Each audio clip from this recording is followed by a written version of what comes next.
Friends ఎలా ఉన్నారు, బాగున్నారా ఫ్రెండ్స్? ఇది ఏంటంటే గులాబ్ జాములు కాదనమాట ఫ్రెండ్స్. ఇవి ఏంటంటే పొటాటో, స్వీట్ పొటాటో జామ్స్ అనమాట ఫ్రెండ్స్. ఇవి చూడండి. ఇది కనుక మీకు నచ్చినట్టు లైక్ చేయండి, షేర్ చేయండి, సబ్స్క్రైబ్ చేయండి ఫ్రెండ్స్. ఇవి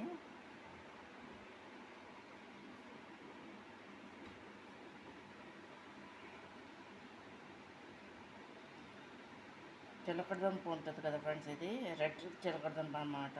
అది తీసుకొని ఆవిరి మీద కుక్ చేశాను అన్నమాట ఫ్రెండ్స్. ఇది చేసేసి ఏం చేసంటే వాటర్లో ఉడకబెట్టుకోకుండా మామూలుగా ఇండక్షన్ మామూలుగా రైస్ కుక్కర్లో పెట్టేసి దాన్ని వాటర్ పోసి దాంట్లో పైనేమో స్టెమన్ మీద పెట్టేసి దీన్ని కుక్ చేశాను అన్నమాట ఫ్రెండ్స్. ఇది చేసేసిన తర్వాత ఒక 5 నిమిషాల్లో మొత్తం అంతా కూడా రెడీ అయిపోయింది అనమాట. చిలకడదుంపలు కుక్ అయిపోవటం అంటే మామూలు వాటర్లో ఉడికిస్తే లెక్క అయితే విటమిన్స్ పోతాయి అన్నమాట ఫ్రెండ్స్ దాంట్లో. అందువల్ల ఏంటంటే ఈ విధంగా చేశాను అన్నమాట ఫ్రెండ్స్. ఇది నేను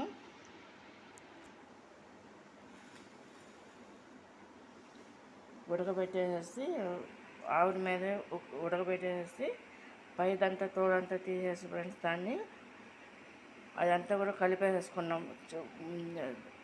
ఉడికిందంతా కూడా మొత్తం అంతా స్మాష్ చేశాను, చేత్తోనే కలిపేసాను అనమాట. చిదిపేసేసి కలుపుకున్నాను అనమాట ఫ్రెండ్స్. దాంట్లో ఒక కప్పు మైదా పిండి కూడా కలిపేసాను అనమాట ఫ్రెండ్స్. దాంట్లో కలిపి బేకింగ్ సోడా కూడా 2 కూడా కలిపేసి ఫ్రెండ్స్ నేను కలిపేసి అక్కడ అరగంట సేపు నానబెట్టేసాను అనమాట. నానబెట్టేసి దాన్ని ఉండలుగా చేసుకున్నాను అనమాట. స్వీట్ పొటాటో ఇలా ఉండలుగా చేసేసుకుని దానికి ఏంటంటే ముందు కొంచెం 2 స్పూన్లేమో నెయ్యి, మిగిలిందేమో ఆయిల్ పెట్టేసి వీటిని ఫ్రై చేస్తాను అనమాట ఫ్రెండ్స్. ఇవి ఫ్రై చేసిన తర్వాత గ్లాసులేమో షుగర్ అనమాట వేసుకుని 2 గ్లాసున్నర వాటర్ పోసేసి ఈ విధంగా పాకం పట్టేస్తాను అన్నమాట ఫ్రెండ్స్. ఇది చూడండి.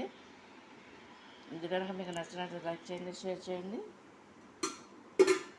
సబ్స్క్రైబ్ చేయండి ఫ్రెండ్స్. ఇవి చూడండి,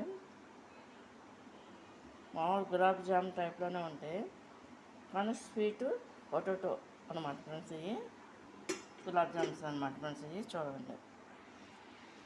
ఇది కనుక నచ్చినట్లు లైక్ చేయండి, షేర్ చేయండి, సబ్స్క్రైబ్ చేయండి ఫ్రెండ్స్. బాయ్.